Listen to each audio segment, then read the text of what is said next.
we're back. We're back. All right. Ladies, gents, and those who have yet to make up their minds, we have just finished our 7 segment. That is 7, David Fincher 7, starring Morgan Freeman and Brad Pitt and Gwyneth Paltrow and Kevin Spacey. We are now moving on to Apollo 13. We are talking about films from 1995. We discuss which films we should choose. And we chose Apollo 13, a film that I imagine many people out there have seen. It is, as I said at the beginning of this podcast, but for those of our live or our video viewers, it is definitely a film that comes up a lot if you ever play 6 Degrees of Separation from Kevin Bacon, since he is in this film, along with Tom Hanks, Gary Sinise, Bill Paxton. What a list. Ed Harris. Ed Harris, yeah. It's probably somebody else I'm missing out on. This is a fantastic film. This is a great story. It's a fantastic story. It has one of my brother's favorite lines in any movie of all time. What line is that? Howard, guess what it is. We just lost the moon. Oh no! Get the fuck out of here, you guys. Yeah, Houston. No, What is it? with all due respect, sir, I believe this is going to be our finest hour. Okay, Come on. okay. I sure. posted that this week on our handle because of the election that was happening this week, but we already talked about that in our podcast, so we're going to move on. Apollo 13. This is the story of the Apollo 13 astronauts. Just to remind everybody, Apollo 11 was the first mission to the moon that was successful. That was Buzz Aldrin and I forget the other guy. Oh yeah, Neil Armstrong. That's right, the two of them, and then the third guy. Did the you third for guy real flew the forget Neil spacecraft. Armstrong just then? No, although it was a callback to High School High, where they call him Louis Armstrong's brother Neil. No, this is Apollo 13, so this is like very, very early 1970s, and I think we know the story. Houston, we have a problem. Except for It's gotta one be viewer the who went to oxygen, the test et cetera, et screening cetera. and filled out their I'll thing. go ahead. They filled out their I saw response this card, and it was like the ending is completely unbelievable. There's no way they would have survived. Because they say they're dead at 3 minutes and then they're out there for 5 minutes. They did fuck us over a little bit, but I will say, having seen this in the theater when I was a child, and I asked so many questions. My poor mom got destroyed by me asking so many questions about what was going on. And my mom's like, I don't know. I don't work at NASA. Watch the movie. Anyway, I remember this very, very, very, very well. I will say this is a time in American history, right after the 1960s, right, where it tends to be generally white and male. So this might not be the most culturally responsive choice of us to do in the year 2020. But it's a true story. Now, we now know, thanks to movies like Hidden Figures and thanks to just history, that there were other people there were other people who were other representations that are not in the Ron Howard film, which is from 1995, and the time 1970. I don't know. Like the Hidden Figures ladies were specifically for the John Glenn going into outer space. I don't know how many people working at NASA were non-white, non-male. This movie is very much white and male. This movie would not do well with the current Academy Awards certifications that you need. It would not do well, if we're being honest. No. So, is it historically accurate? Possibly. I imagine it's at least very close. But I think it's okay for us to talk about this film, but also be aware that it does make this American success story. People may not see themselves in this story, and that may distance future Americans. Maybe 20 years from now, people watching this podcast wondering why we're talking about this movie. Yes, this happened. It's real. It didn't represent all of what America's great about, but it was a great thing that happened in America. So we're talking about it. Apollo 13. I think we know the speed, the pitch. Yeah. They're going back to the moon to get more moon rocks, bring them back, do the research. Tom Hanks is in charge. Out there is an explosion that leads to the oxygen basically evaporating, and then in basically the size of this closet, 3 men have to go from the moon back to home with a little bit of power, enough to power a vacuum, and they somehow make it back. It's a great story. That's Apollo 13, directed by Ron Howard. Who wants to take it from there? I think you got it, man. I think we're good. Yeah. All Okay. right. Thanks. Nice to Moving join. Thanks on. for joining Thank us. you so much, everybody.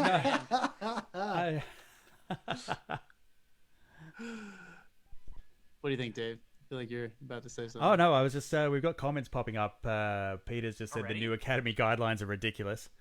Oh, sure. That's Yeah, fair. yeah. Thanks, Peter. So some are.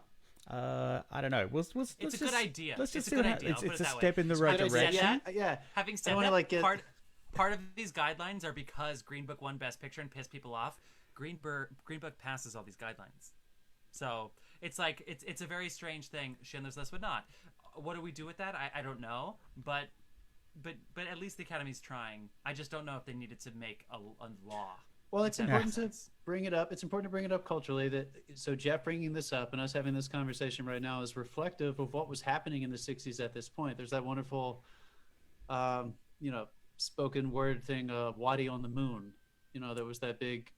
It was a popular part of the protest that was happening at that point with the Vietnam War, pulling out of the Yeah. Vietnam War and the Apollo missions. Is that all these conversations about civil rights have been happening, and we had this space race going on, which mostly featured white people in the civil service and NASA that were leading this program, headed by people we got through Operation Paperclip, which are mostly ex-German scientists who obviously were white.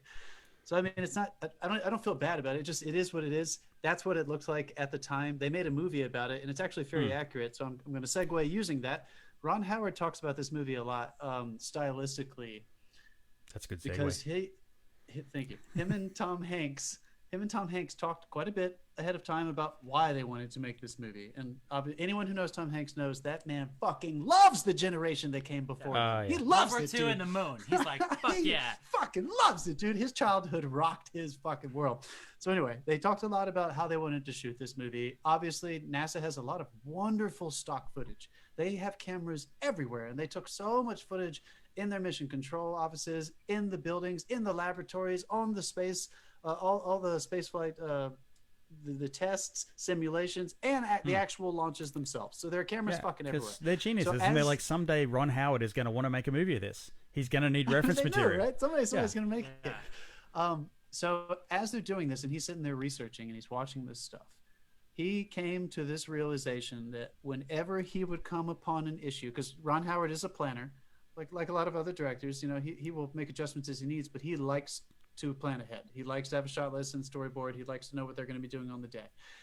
And he said, every time I would come up on an issue when we were planning anything, every single detail of production design and filming, every single time I would come up on an issue where I would say, how do I do this?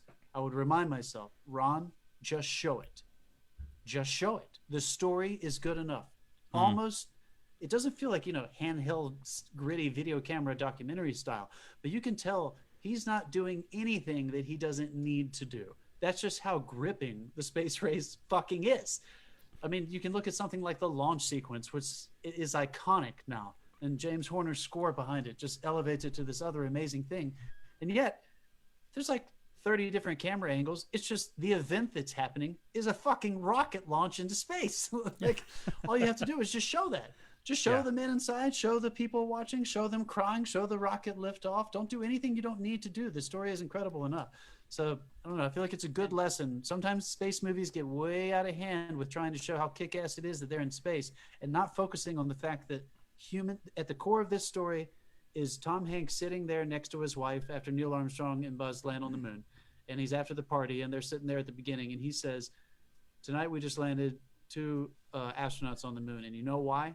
Because we chose to do that, or because we decided to. That's it. We decided. So I feel like that is at the core of this the entire time. These are just humans. So we can say all we want about the civil rights issues around it, but those are human beings on planet Earth that made a choice to prioritize technology and science for a very specific purpose. And it led to a great story in 1995. That's all. That's all. And hopefully we continue to include other people, other representations in the future. Challenger did not make that easy. Now, of course, that was too late anyway because that was in the 80s. But that was it. It was done. So it's fucking sucks. I want to call out our friends in the chat right now. We got Chris Hazard in the fucking chat. Chris Hazard, man. Chris How Hazard, are you? what's it's up, so dude? good to see you. It's so Oh good my to see God, you. what's up? Chris Hey. Hazard said he just left the U.S. Rocket and Space Center in Huntsville 3 hours ago. Chris Hazard, this podcast is Fuck for you. yes, dude. Of course, we have Peter McLean. Anybody who wants any real estate services in New York. I hear the market is a buyers and renters market. Let me get it right. What is it? now. Real estate daddy? What does he call himself? I'm looking you up, Peter. I'm going to Real shout you estate out. daddy. We'll share your shit. Anyway, we got to stay on track. Dave hasn't talked yet. I'm happy to get into I mean, I just want to say the moon landing is still a damn fine source of inspiration. If you want to be inspired, like, No. yeah, and they kick off the movie with that. He straight away he's like, I want to go back there, and it's like, yeah, fucking so do I. Like, it's awesome, and like also just while we're on the moon landing thing, a couple of quick things about the times. If you want to hear one of the great untold stories, or almost untold stories of that particular moment when they were broadcasting, have a look at the Australian film The Dish. They comedy it up a little bit, but they're actually the guys who ran the satellite dish Yes. in Yes. Australia in the middle of a sheep station that handled the broadcast. Yeah. And I knew that detail. That's fucking also, awesome. I did take the liberty of looking up the Apollo 11 computer, the computers they had on board. It had a processor that ran at 0.043 megahertz. Right. What? Yes. The Make this point, iPhone dude. Make this runs point. at 2,490 megahertz, and that's probably not even the new one. Like they're they basically went, whenever- yeah, they went to space with the equivalent of like my TV remote control. Barely, yeah. Yeah. Yes, exactly, barely. So they're basically every time they're touching one of those things, like there is a code that's in this computer, but it's basically they still have to, through analog processes, make every single procedure happen by hand. Mm-hmm. So I mean, and once again, this is just again, I don't want to get convoluted with the race stuff because we are trying to figure that out, and I'm not saying that we have figured it out by any means. But I hope we can talk about We this as haven't. something Spoiler. different. Of course, Yeah. I hope we can talk about this as something different. This is people who did have the means, clearly, in a government that had the means, that prioritized all the resources to take a risk to try to do something that hadn't been done before. And the amount of technology that has come out of the research on how to build these fucking rockets and how to go to the moon, we wouldn't have so many things.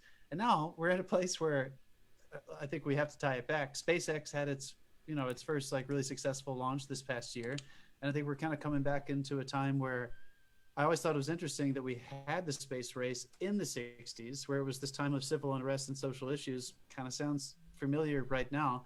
So I feel like what a wonderful way to get us back to being excited about science and technology than space exploration. So I hope that kind of helps lead the charge, not just pandemic fighting about what we should and shouldn't do, but like this is kick-ass science. Fuck Yeah. you if this isn't inspirational as shit. I mean, I look forward to like if I do, hopefully in my lifetime we have the Mars landing moment. But we are getting off track. We're meant to be talking about the film. We're talking about the about film. what Let's talk about preceded the the film. I would love to see one of these launches for real one day because I've never seen a rocket launch, and I've always wanted to see it since I was a little kid. Jeff, you saw one? Okay, so I was flying from Fort Myers, Florida to Chicago. I always choose a window seat, so I was on the right-hand side. If you can picture, Fort Myers is on the bay side, and we just lifted off. It's the middle of the day, and the person comes on the stewardess comes on the loudspeaker and says, "Hey, anybody who's sitting on the right side of the plane, the space shuttle launch at Cape Canaveral, Florida, is going to be taking off any second now." And I was like, I literally was in a window seat, so I looked and I could see it. Honestly, what it looked like is a red bullet. It looked very small, and it was 100% red. And I literally just all of a sudden out of nowhere just saw this little red thing. Good then, that like, it looked 15 small seconds because later, if it That meant was it. if it looked any bigger, you were too fucking close, dude. I was too close to it. But yeah, I very what she strangely said. saw a rocket launch from space. How fucking lucky was I? Yeah. I mean, the one that, getting back to the film, which we keep having trouble doing. Yeah, talk to me about the movie. I- What are we talking Have about? you guys? What movie? This, I mean, the one thing I really dug about this film, like on a rewatch, because I wasn't sure if it would hold up on a rewatch, because I enjoyed it the first time, but it really does a great job of making you forget that you already know how this ends. Like, it's a historical piece. We know how this came out, but they do a fantastic job. Like, the drama still feels real. Yeah. And why? who knew you could create so much tension watching a fucking amp meter? Right. Well, you know what's funny? I imagine this, and I know Tom Hanks did a lot of movies in the '90s, but this and Saving Private Ryan, I'm sure Tom Hanks was like, "We need miniseries. We don't have enough time," because that's what I was thinking about. The first 25 minutes of this. Also, I was watching with Chloe, and I was like, it's about space in the first 20, 30 minutes. When you're watching at home, when there's other distractions around, sometimes it takes a second. Because those scenes fly. There are like 2-line scenes that have to say huge amounts. They threw exposition in any line. It's like, ugh. man, I guess I'm not going to see you at 12 a.m. tomorrow in the South China Sea. It's like they try to give you the information as seamlessly as possible. But 30 minutes into this movie is blast off, but he's not even on the mission when the movie starts. So it goes from like so much has to happen in 30 minutes. But once you get to space, it is incredible. Because I actually took a note, and we can ask the question. Sorry, I just look at my note and it said I could eat the ass out of a dead rhinoceros. I don't remember that line when I was younger, but Bill somebody Paxton. was like, Bill Paxton was like, I could eat the ass out of a dead rhinoceros. It's after he And I was throws like, I up don't when remember he's that. sick in space. Is it Yeah, a yeah. statement It's to your like the character fact- that that's the first place your eyes went? Let's look at this in terms of status. I love that. It's a very Trumpian line. Anyway, I said Ed Harris. It's a very Duvall performance. I'm getting all over the fucking place. There's so much. To Dude, talk if about I'm this. if I'm ever in do you trouble, say? I want Ed Harris on my rescue team. Ed Harris is on my Oh my rescue team if God. I'm ever in trouble. Failure is All right, not people, an all right, option. people, one at a time. People, one at a time. Oh, he's so good. Anyway, Ed Harris laughing when Tom Hanks takes off his biomed sensors is like how fucking it's. Oh my god, it's so great. No, that's not what I'm talking about. My point is this movie fucking flies until it's in space because it knows that once you're there, you're hooked. Even the slow parts in space at the beginning when it's just like the video, the film, and all that kind of stuff. But when the shit starts to happen and when it starts to compress, they do such an amazing job of even it's cinematic. It's meant for the big screen. It's not meant for the small screen. They're in a box for the majority of this, and they don't have power on. They are floating in space towards the Earth with no power on, and it is so gripping the way that they film it. So even though I actually my note that I wrote down, which I'm curious about, is do the special effects, do the visual effects hold up?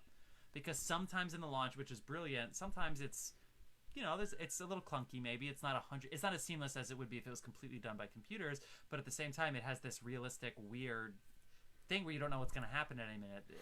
I don't know the answer to that. I think it looks great. But I know that I was gripped, especially once they got to space.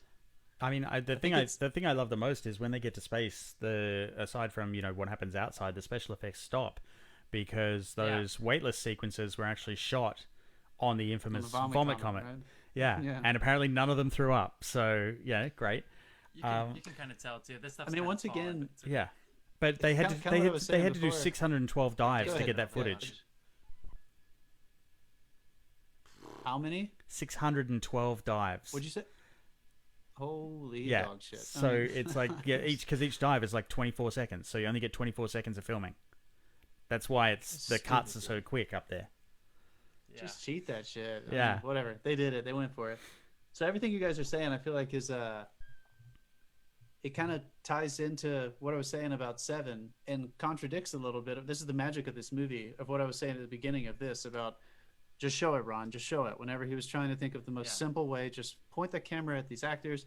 Okay, well, what are you pointing it at? Actors. The meta thing about what this story does that is so beautiful is that anyone who was alive at that time talks about it this way. Anyone who was not alive yet, like us, watching moon landing footage or the first space shuttle launch or when Sputnik was in space, how unifying it is. It reminds us that like humans do this stuff.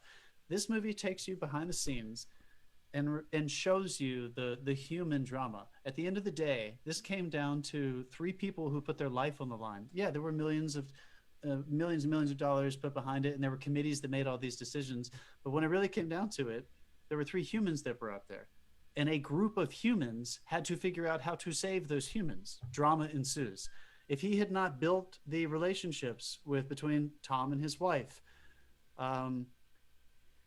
holding off on developing the relationships with everybody that's in right behind me, Mission Control, until shit hits the fan, and then their drama ensues, and they have to work together better. The way he changes his camera coverage when he introduces Mission Control versus after the accident happens, he starts moving in close. The camera moves a whole lot more, going in and out of close-ups, trying to show who these people actually are. That's why this movie actually works, because I've seen really good documentaries about Apollo 13. John with the double gush on this episode. Sure. I've seen good documentaries on Apollo 13. For anyone who's interested, actually, all these people, there's a Mission Control documentary that's really cool, and they mostly talk about Apollo 13 because it was their biggest triumph, right? It was their biggest obstacle, biggest triumph. But the reason this movie is not a documentary and not shot in a documentary form and why it's such a cinematic event is because he brought those people to the forefront. So this is a director, just storytelling wise, I love it because he realized I've got a wonderful story on my hand. I don't need to do very much. All I have to do is bring out the humanity, show these people struggling to save these three men and how badly these three men want to get back to their families and want to get back to our home, Earth. So it's just really simple and it's so effective. This is how rewatchable is this movie? Yeah, I mean, I found it kidding me? extremely rewatchable. I also love that they don't just focus on the guys up there. It's the genius of Mission Control, where all these guys get thrown into a room, they're fighting, and suddenly someone goes, "All right, you have this stuff, and you've got to make this." And like that, even that love scene's that, been yeah. parodied on like Big Bang Theory and a couple of Right. other shows as well. It's just again, I love the fact that like these guys are able to work together to overcome this, and like they're fucking geniuses. And yeah, Such a without motley crew. another thing you were talking about without the when Tom Hanks is like, guys, I'm getting a little swirly up here. I need you to check my math. And like a line of 10 of them just whip out their pad and paper and their yeah, do it in pencils their and head. abacus, and Let's they're like, doing it by head, right? Like they did this in the '60s. They were no, what the fuck? How did they And do also, this they back didn't then? need an order. They didn't need Ed Harris to say, do this. They just fucking got their pad out and they did it and they gave the thumbs up. But Ed Harris led by example. That was like, this is true, like me growing up and stuff, this is true leadership, watching Ed Harris. He gets entered late in the Unbelievable. film. It's a great, it's like almost laughable now if you've seen the movie 10 times, the way they're like, oh, Gene's going to like that. Oh, this is for Gene. This is Gene. And of course, it's Ed Harris. But when he comes in and he takes over Miskin, it is You guys, stunning. he's still alive. That guy. He is that guy. Ed Harris fucking nailed it. That man is still alive, and he is like the captain. Jeff, it's like the end of Band of Brothers when they finally show you the captain, Fuck yeah. and you're like, get the Yeah, fuck yeah, out of yeah. here. Of course, I would follow that man into hell. I mean, that This guy's the just actual like guy that. is in the film somewhere as well, in the background. sweet, yeah. Oh, dude. sweet. That's really Um, cool. I All right, would so say let me ask you. The Kevin last thing I'll Spacey, say really- is the most touching line for me in this rewatch, though, is of course they're going to the moon. None of them had ever been there, and they circle the moon to come back. They use the moon's gravity to swing them back. How fucking brilliant is that? I can't imagine doing the calculus behind that. But they all look at the moon. They all pick. Tom Hanks has the image where he pictures himself on the moon holding the rocks. But then you see when they find the landing spot, Kevin Bacon and Bill Paxton go, that's where we were going to land. And they're staring at it. And Tom Hanks is trying to move on. And he goes, guys, I just want to go home. And here he is. His whole life's mission was to get to the moon. And he gets homesick right when he's at the moon. And I think that's really cool. Anybody who's ever gone anywhere, oh, I just want to go to college. And you go to college, you go, I miss home. Oh, I've always wanted to go to Europe. And you go to Europe and you're like, I can't wait to Yeah, get home. dude. I miss my It's wife. like- I want to go. Yeah. Anyway, sorry. What were we It's saying, so John? touching. I just wanted to ask you all now that because we mentioned it the last time. Do you think Ed Harris should have won over Kevin Spacey in Usual Suspects? Do you think this was a better role? I understand why Kevin I mean- Spacey won. I I feel mean, did Kevin this is, Spacey win pretty because of iconic. the twist and the fact that you were No, like he won for a usual. yeah, but like the twist in Unusual Suspects, yes, like and his impediment, his yeah, his and- physical. yeah, I don't know. I mean, I'm sure it was a close call because Yeah. like I It was a said, high- I it want probably Ed Harris took on my about team 5 after days this or movie. so for it to finally count all the votes until he finally decided. How good if is Gary Sinise in this movie? Oh yeah, Gary Sinise's re-entrance to Mission Control when they need him to run the system from their like rehearsal pod, if you will. Yep. And then he has to go to Mission Control and relay the information. When he re-enters and he's drunk and he's in a bad mood or whatever, he's tired, and he re-enters it, and he is just like so fucking game-faced. He's so focused. Again, to all the actors out there, the directors that we talk about this all the time, that want the drama, that you want the big moments and stuff. He comes in, Ed Harris says this the whole movie. Give me this, give me that, give me that. Don't give me that. They don't have that. I want this, yada. And they just move. And you don't worry Yeah, about being they move. dramatic. You just do the thing. And it was, it's awesome. When Gary, so following off of that, like those moments happen all the time. I was having the same thing. Like, God damn it, this is what it feels like at those top levels when really smart people who are committed to doing something together, who are very well trained, they just go. They fix problems one at a time. When Gary Sinise comes in, and he's sitting there, and they finally figured out how to turn on this fucking computer so it doesn't take up more than 20 amps. And he's walking Kevin Bacon through it, and Kevin Bacon with the first order, he's like, it's pretty humid up here, or not humid. It's pretty yeah, dewy. A lot He's of like, are you sure? condensation. What Yeah. happens if this thing doesn't start off? And Gary Sinise is like, we'll just have to fix that if when we get there. just one at a time, just solving problems. And it's just, God damn it. I don't know what it is about the space age and specifically that era of mission control. See, but the way they just dealt with problem solving things. Yeah, the subtext I read into that was, I don't have an answer for you, just flick the damn switch. Yeah, that's what I'm saying. Yeah, we I don't don't know. think they had an answer. And also, it for doesn't matter. What am I anything. gonna do? Not flip the switch? And then because there's condensation, you got to figure it out. If we're starting a toaster in a bathtub, then but that's all we got. I'm gonna pose this question. Let's see what you guys say. So Ron Howard never gets involved in the conversations of Tarantino, PTA, all the other people that we talk about. He's probably closer. He works with Bruckheimer, but he's probably closer to like the big commercial, like Gore Verbinski movies, like a lot of those bigger ones.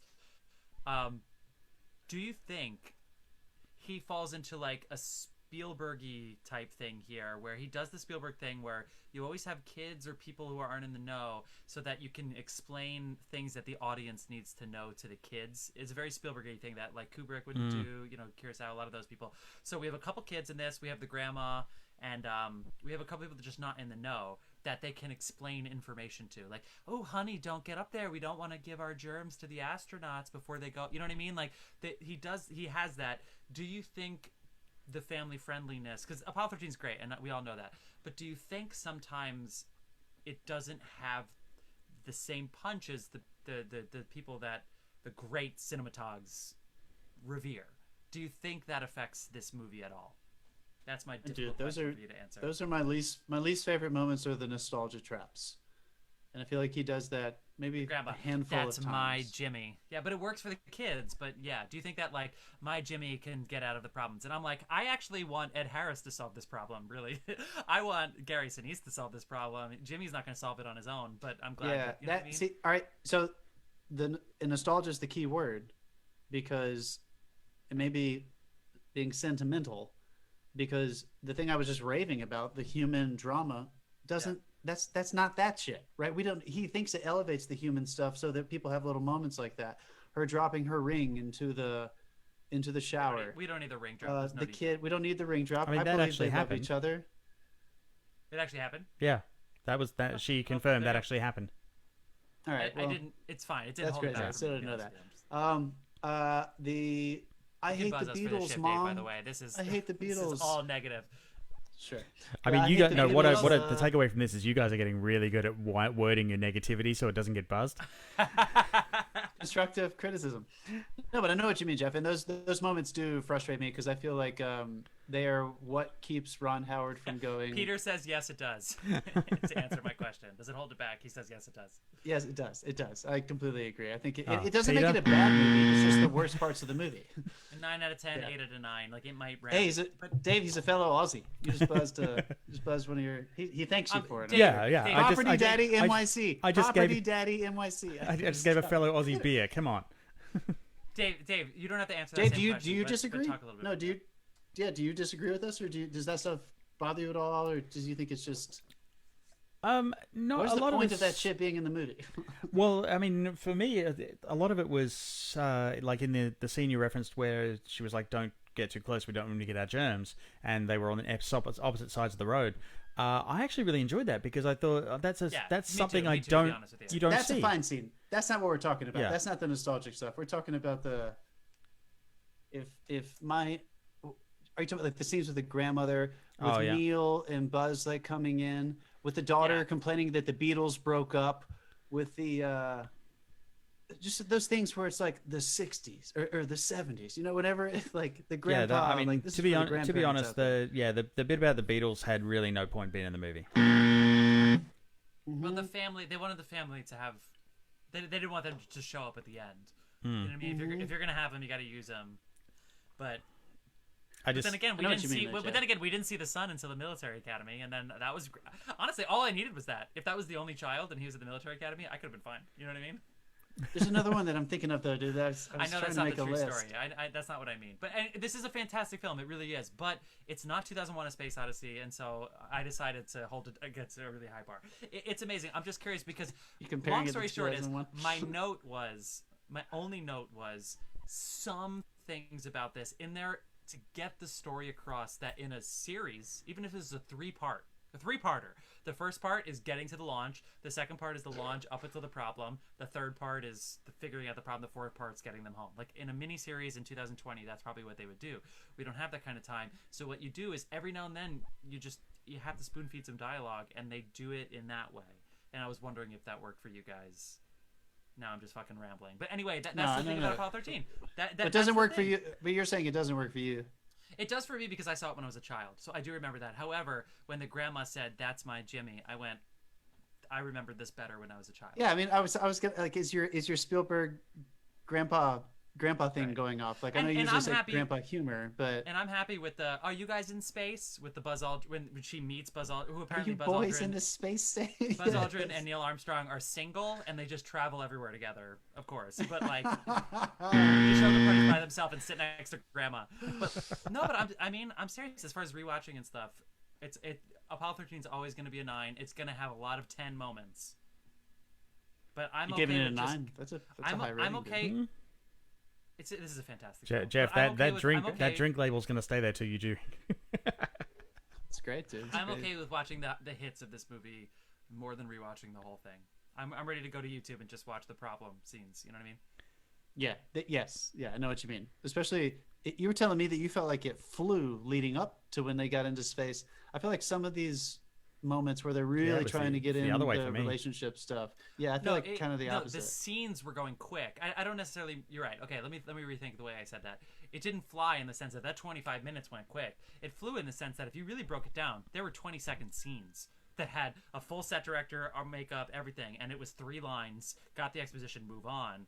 But that doesn't mean that like we got to space and I was like, how did we get here? You know what I mean? I just mean that they like, it's almost like those scenes started out as a minute and then they chopped them down to 15 seconds, if that makes sense. Yes. It feels, a lot of times I feel like this movie and a lot of his movies, if I'm being honest, feel like that kind of movie you're talking about, where like, if Tom Hanks wasn't a brilliant actor, that scene where he's talking to his son about the door not working and how they fixed the door and you have nothing to be scared about, that would be cheesy as fuck in the hands of someone who wasn't a genius. Like, oh, that absolute perfect fucking moment where the wife is like listening as soon as he like says that moment. There's nothing pedestrian about it. So I feel like it can't really get to that next level of drama where you feel like you're just voyeuristically witnessing real life in the middle of trauma and tragedy. It doesn't ever get there because it feels, and there is a safety to that. If we're going to keep towing that line where you're talking about, it does create a safety. So even though there's a lot of suspense to this movie, and I still agree with you, Dave, no matter how much I watch this, I'm always like, how does this end? But I'm never super scared, not because of the story, just because I'm in the hands of Ron Howard. Does that make sense? Of course. That does make sense. Peter, it's a 10. Yeah. Peter, 2001's a 10. Yeah, it's a 12. It's a 12. Yeah. Yeah. I'm sorry. I'm rambling. It's Apollo 13. We know Apollo 13. I think it's fantastic. I brought up that point. It was more so about the Spielberg-y effect, where it has the family-friendly, the child-friendly. Is that good or bad? It's the 90s, so family-friendly was usually generally a good thing. But would it be grittier in 2020? I think the answer is yes. That's what I would say about that. Dave, anything else that I'm missing? Anything else you want to talk about? Effects-wise, do you love the way they did the oxygen? Did we actually land on the moon in 1969? Whatever you want to talk about. No. We're not getting into that can of worms. Jeez. We did, by the way. I think it would be harder to fake. Yeah, absolutely. Dave, that was the first time they used CG. That was the first time Ron Howard used CG. I remember him talking about in his master class with the launch. Yep. The fire and the flame was the first time they had ever fucked with it in his company, and I thought it looked great. Apparently in his own words, it's one of the most cinematic things he's ever done. I think so. Right? Yeah. And that lunar module is in Arrested Development. Oh, yeah. I forgot about that. All right, friends. Again, this is another film that we could talk about more if we want. And again, I want to admit to anybody, I said again a lot, I love this film. I think it's a 9. I really, really, really, really do. That's it. Yeah. Too much fun to watch. About it? Dave, you ready to roll the random year generator for I'm us? ready to roll it. Let's do it. Let's see what we're talking about next week. What year are we going to be talking about? All right. We have... Dave, spin this thing. Spin this shit.